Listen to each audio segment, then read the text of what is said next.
Hello everyone, welcome back. In this video will start with illustration number 5। इसमें हमें क्या करना है, हमें निकालना है वेटेड एवरेज प्राइस और फिर इन्वेंट्री कैलकुलेट करना है on the basis of weighted average price.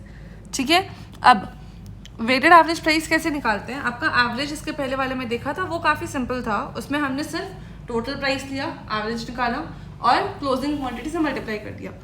ये जो वेटेड एवरेज का कॉन्सेप्ट है वो थोड़ा डिफरेंट है। हम क्वेश्चन करेंगे तो साथ साथ में मैं आपको समझाते जाती हूँ। ठीक है, देखो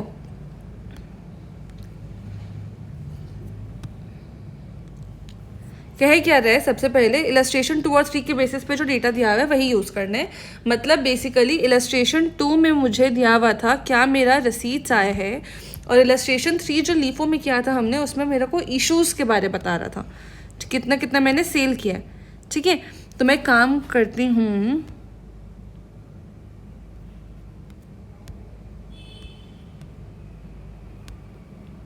स्प्लिट ओवर पे हम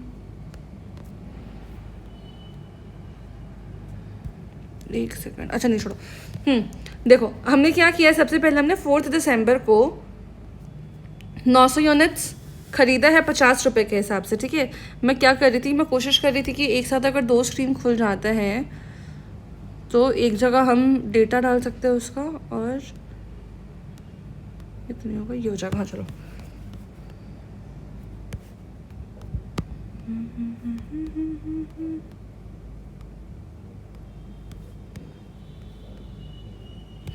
ये खुल गया ना। अब आपको फटाफट से मैं एक्सप्लेन कर पाऊंगी थोड़ा सा बेटर वे पे। चलो देखो, सबसे पहला क्या बोल रहे हैं कि हमने 4 दिसंबर को परचेज किया 900 यूनिट्स। ठीक है, तो यहाँ पे हम क्या दिखाएंगे, रसीट्स में फॉर्मेट सेम है जैसा हमने लीफो में किया था। मैं क्या दिखाऊंगी, 4 दिसंबर को मैं यहाँ पे परचेज दिखाऊंगी, 4 दिसंबर का परचेज दिखाऊंगी कितने, 900 यूनिट्स 50 रुपये के हिसाब से, ये मैंने परचेज दिखा दिया। क्लोजिंग अभी मेरा 900 यूनिट्स ही हैं 50 रुपये के हिसाब से। फिर मैंने 10 दिसंबर को नहीं, उसके बाद मैंने सेल किया है 5th को मैंने सेल किया 500 यूनिट्स। तो ये जो 500 यूनिट्स मैं सेल करूँगी, ये जो मेरा यहाँ पे रेट आता है उसके हिसाब से 50 रुपये दिखा दिया मैंने और सेल कर दिया। ठीक है, इसके पहले ना मुझे एक चीज़ समझाना है, एक सेकंड रुको। आप एक बार वेटेड एवरेज का कॉन्सेप्ट समझ लो। सपोज करो आपने 100 यूनिट्स खरीदा है 20 रुपये के हिसाब से, और आपने 50 यूनिट खरीदा है 10 रुपये के हिसाब से। ठीक, अब अगर मैं आपको बोलूँगी कि आपका वेटेड एवरेज कॉस्ट क्या है, तो आप कैसे निकालोगे? आप 100 × 20 करो, 50 × 10 करो, 2500। ठीक है, अब हम क्या करेंगे, टोटल मेरा वैल्यू आता है 2500, इसको मैं डिवाइड कर दूंगी टोटल यूनिट से, दैट इज़ 150। तो मेरा एवरेज कॉस्ट जो होगा 2500/150 करना, जो वैल्यू आएगा ये हो जाएगा मेरा वेटेड एवरेज कॉस्ट। कुछ नहीं करना है, यूनिट्स को प्राइस से मल्टीप्लाई करो, टोटल निकालो, उसको टोटल यूनिट से डिवाइड कर दो, बस वैसे आता है मेरा एवरेज कॉस्ट। ठीक है, सिर्फ कैलकुलेशन करने का तरीका है डिफरेंट डिफरेंट। तो अब यहाँ पे जब मैंने 5 को बेचा, अच्छा एक और चीज़, अब जब भी मैं इश्यूज निकालूंगी ना, तो मैं इसका जो रेट आएगा, जो भी आएगा आपका 250/15, 3 1 3 4 5 16.67। तो जब भी मैं बेचूंगी, अपने इश्यूज दिखाऊंगी, तो मैं इस रेट पे दिखाऊंगी। ठीक है, और मैं अपना जो क्लोजिंग इन्वेंट्री होता है उस पर मैं कैसे प्रेजेंट करूंगी, फीफो लीफो में हमने काफ़ी सारा रोज दिखाया था। अच्छा पहले ये आया, इसका रेट इतना, फिर सेकंड में ये इतना यूनिट्स आया, उसका रेट इतना, ऐसे करके हमने 2-3 रोज मिला मिला के क्लोजिंग दिखाया था। लेकिन वेटेड एवरेज के केस में जब भी मैं क्लोजिंग दिखाऊंगी, तो मैं दिखाऊंगी टोटल यूनिट्स 150, वो यूनिट्स का प्राइस 16.67, और फिर उसका टोटल 2500 रुपये। सिर्फ एक ही कॉलम जाएगा मेरा वेटेड एवरेज कॉस्ट के क्लोजिंग में। ठीक है, क्लियर है? अब इसके बाद क्या कहता है,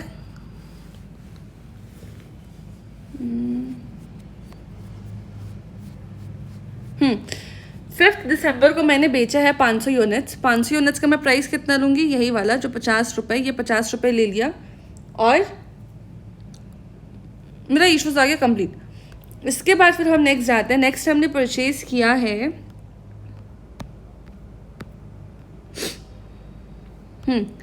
नेक्स्ट हमने परचेज़ किया, कहाँ गया यार वो, 10 तारीख को हमने ख़रीदा 400 यूनिट्स 55 रुपये के हिसाब से, ठीक है।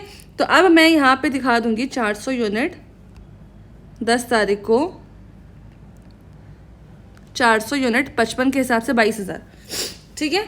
अब जो मेरा क्लोजिंग, अच्छा एक चीज़, इसके पिछले वाले पे क्लोजिंग कितना बचा, 900 था मेरे पास, 500 बेच दिया तो क्लोजिंग तो आता 400, रेट तो अभी 50 ही है, टोटल वैल्यू हो गया 20,000। लेकिन अब जब मैंने 10 को परचेज़ किया ना 400 यूनिट्स और, तो मेरा टोटल कितना आ जाएगा, मैं कैसे क्लोजिंग निकाल रही हूँ वो देखो। टोटल यूनिट्स 10 + 10 करके यहाँ पे लिख दो, ठीक है। टोटल अमाउंट 20,000 और 22,000 करके 42 यहाँ पे लिख दो, और इसको आप इसको कैलकुलेट कर लो 42 डिवाइडेड बाय 800, सिंपल है, ठीक है। अब इसके बाद आ जाते हैं हम नेक्स्ट, जो हमने परचेज़ किया वो कब परचेज़ किया है, देखो हमने 11 को किया परचेज़ 300 यूनिट्स 55 रुपये के हिसाब से, ठीक है। तो मैं यहाँ पे क्या दिखाऊंगी, 11 को मैंने 300 यूनिट्स ख़रीदा 55 के हिसाब से, ये मैंने यहाँ पे दिखा दिया टोटल। अब फिर से मुझे क्लोजिंग निकालना है, मैं कैसे निकालूंगी, ये 800 और 300 टोटल मिला के आ जाता है 1100, ठीक है। 42,000 और 16,500 टोटल मिला के आ जाता है 58,500, और फिर ये 53.18 निकालो 58,500 और 1100 को डिवाइड करके, सिंपल है। इसके बाद फिर से हमने परचेज़ किया है 19 तारीख को 200 यूनिट 60 रुपये से, ठीक है। तो फिर से आ जाते हैं यहाँ पर, देखो यहाँ 200 यूनिट 60 से परचेज़ किया, टोटल हो गया 12,000। फिर से मुझे क्लोजिंग निकालना है, मैं कैसे निकालूंगी, 1100 यूनिट पहले का था, अभी का 200 यूनिट ऐड करो, टोटल आ गया 1300। फिर अमाउंट निकालेंगे पहले 12,000 और 58,500 70,500 दोनों का ऐड कर दिया, और उसके बाद ये 54.23 आपको कैलकुलेट करना पड़ेगा 70,500 और 1300 को डिवाइड करके, ठीक है, सिंपल है। अब इसके बाद मैंने क्या किया, मैंने इशू किया है, कितने तारीख को किया है, 20 तारीख को किया था इशू 600 यूनिट्स, ठीक है। तो अब जब आप इशू कर रहे हो ना 600 यूनिट्स, तो आप इस पर रेट किसका लोगे, 600 यूनिट्स तो हो गया, रेट आप एक सेकेंड थोड़ा सा, रेट आप जो आपने यहाँ पे कैलकुलेट किया था ना 54,500, ये वाला रेट आप यहाँ पे रखोगे, टोटल वैल्यू आ जाएगा 32,538। कैसे, ये रेट आपने जो एवरेज वेटेड एवरेज कॉस्ट का निकाला क्लोजिंग में, जस्ट पहले वाला रेट वो लेना, जिस दिन आप सेल कर रहे हो उसके पहले जो क्लोजिंग का रेट है वही रेट जाएगा यहाँ पे 54.23, ठीक है। और फिर मेरा यहाँ पर यह आ जाएगा क्लोजिंग, मतलब सॉरी क्लोजिंग कह रही हूँ, ये आ जाएगा मेरा अमाउंट। ये जो 32,538 है ये बता रहा है कि मैंने 600 यूनिट्स तो बेचा है, मेरा वेटेड एवरेज कॉस्ट 54.23 का था, तो जो मेरा इशू हो रहा है वो 32,538 का वैल्यू का स्टॉक इशू हो रहा है, ठीक है। 28 के बाद फिर नेक्स्ट हमने 28 को 800 यूनिट्स खरीदा 47 रुपीज़ से। 28 तारीख को, अच्छा एक सेकेंड, उसमें एक चीज़ बच रहा है, रुको, हमने बैलेंस नहीं निकाला ना। आप जब एक बार मैं इसे रेस करूं, अब देखो आपने 1300 में 600 तो बेच दिया, आपके पास कितना बचा वैल्यू 700 का, ठीक है। अब आप जब इशू करोगे ना तो आपका बेसिकली कोई वैल्यू चेंज नहीं होगा, मतलब जो रेट है वो चेंज नहीं होगा। क्यों, हम जब रिसीट कर रहे थे तो हम 58,500 और 12,000 को ऐड कर रहे थे। अब जब हम इशू कर रहे हैं तो इसके पहले जो मेरा जो टोटल है दैट इज 70,500, इसमें इसको माइनस कर देंगे, ठीक है। देखो 70,500 माइनस क्या करना, 32,538, 70,500 माइनस 32,538 दैट इज 37,962, ठीक है। तो देखो 37,962 आ गया। और आप जब 700 और इस दोनों को डिवाइड करोगे ना तो आप देखोगे कि आपका रेट 54.23 ही आ रहा है, समझे? ठीक है।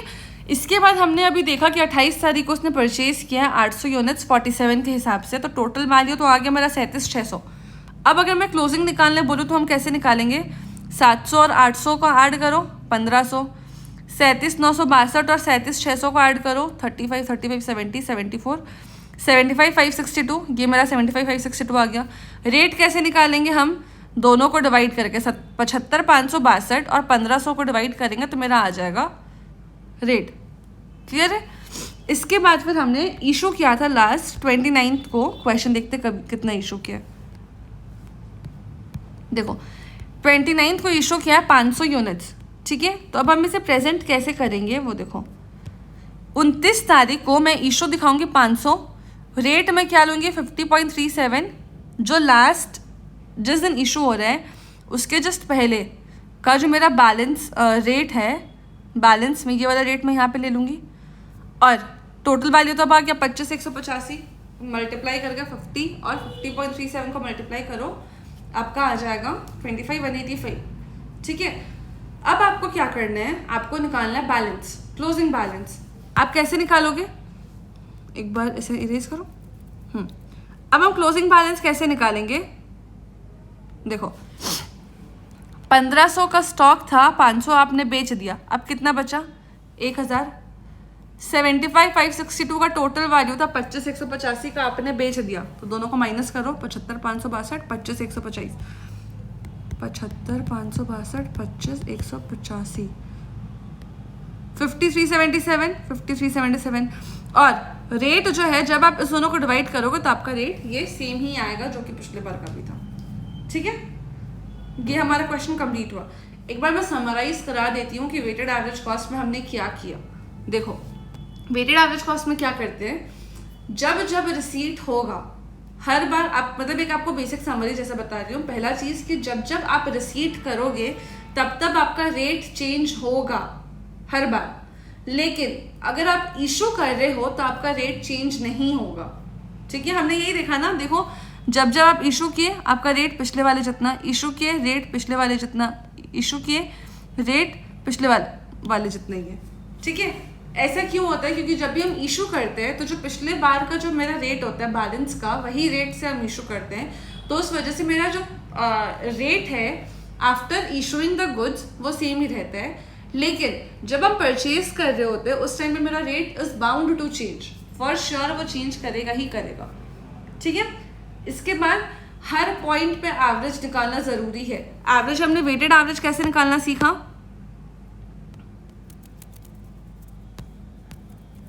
कैसे निकालना सीखा? अगर मैंने 100 यूनिट्स खरीदे 10 रुपए के और 200 यूनिट्स खरीदे 20 रुपए के, ठीक है, तो मैं एवरेज वेटेड एवरेज कॉस्ट कैसे निकालूंगी? दो एवरेज देखा, एक एवरेज कॉस्ट देखा, वो तो सिंपल था, 30 डिवाइडेड बाई 2 करो, मेरा आ जाता है एवरेज कॉस्ट 15। लेकिन अगर मुझे वेटेड एवरेज कॉस्ट निकालना है तो वो मैं कैसे निकालूंगी? दोनों को मल्टीप्लाई करो 1000 और 2000, ठीक है, ये टोटल आता है 3000। इस 3000 को टोटल यूनिट से डिवाइड कर दो तो मेरा वेटेड एवरेज कॉस्ट आएगा सिर्फ 10, ठीक है। एवरेज और वेटेड एवरेज का डिफरेंस समझ आए। थर्ड चीज, फीफो लीफो जो हम निकालते हैं और वेटेड एवरेज जो निकालते हैं, अगर कभी भी स्टॉक लेजर इन सब क्वेश्चन से बनाने बोले, आप हमेशा डेट, रिसीट्स, इश्यूज और बैलेंस, ये तीनों चीज दिखाना। रिसीट्स, इशू और बैलेंस के अंदर रिस्पेक्टिवली 3-3 कॉलम्स और जाएंगे, क्वांटिटी, रेट और अमाउंट का, ठीक है। फीफो बोले अगर तो जो पहले मंगाया था, जो पहले परचेज किया था उसको इशू करना। देखो बेसिकली फीफो हो, लीफो हो, वेटेड एवरेज हो, आपको परचेज में कोई चेंजेस नहीं है। परचेज में तो जितना जितना क्वेश्चन में कहेगा उतना उतना हम परचेज कर लेंगे। आपका जो चेंजेस है वो एक तो इश्यूज के रेट में है, जो हम सामान इशू कर रहे हैं उसके रेट के लिए है, और सेकंड इज क्लोजिंग वैल्यू करने के लिए है, ठीक है। फीफो में क्या करेंगे, जो पहले सामान आया था उसको पहले बेचेंगे, तो जो फर्स्ट सामान आया उसका रेट को हम इशू में लेंगे। लीफो पे हम क्या करेंगे, जो लास्ट में सामान आया था उसको पहले इशू करेंगे, तो जो लास्ट सामान आया उसका जो रेट होगा उसको यूज़ करेंगे सामान इशू का वैल्यू निकालने के लिए। वेटेड एवरेज में क्या करेंगे, जितना भी सामान आया है उसको उसके रिस्पेक्टिव प्राइसेस से मल्टीप्लाई करो, जो भी टोटल वैल्यू आता है उसको टोटल क्वांटिटी से डिवाइड करो करके एक वेटेड एवरेज कॉस्ट निकालो।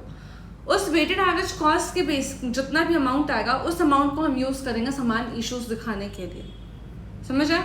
थोड़ा ट्रिकी लग सकता है फर्स्ट टाइम कर रहे हो सिंस इसीलिए आप प्रैक्टिस करते जाओगे तो आपका हाथ बैठेगा।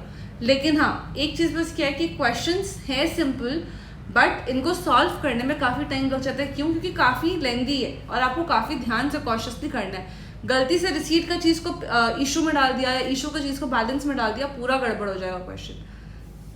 ठीक है, तो आपको ये चीज़ ध्यान रखना है कि आप क्वेश्चन बहुत अच्छे से सावधानी सतर्क रहे, सावधान रहे, वैसे वाला एकदम सतर्क पूर्वक ये क्वेश्चन इसका बेसिकली जो लेजर बनाना है उसका क्वेश्चन सॉल्व करें। ये हमारा वेटेड एवरेज कॉस्ट भी कंप्लीट हो गया है। नेक्स्ट वीडियो में हम मिलेंगे नेक्स्ट क्वेश्चन के साथ। चैनल सब्सक्राइब करना, वीडियो लाइक करना, दोस्तों के साथ शेयर करना ना भूलें। तब तक के लिए बाय।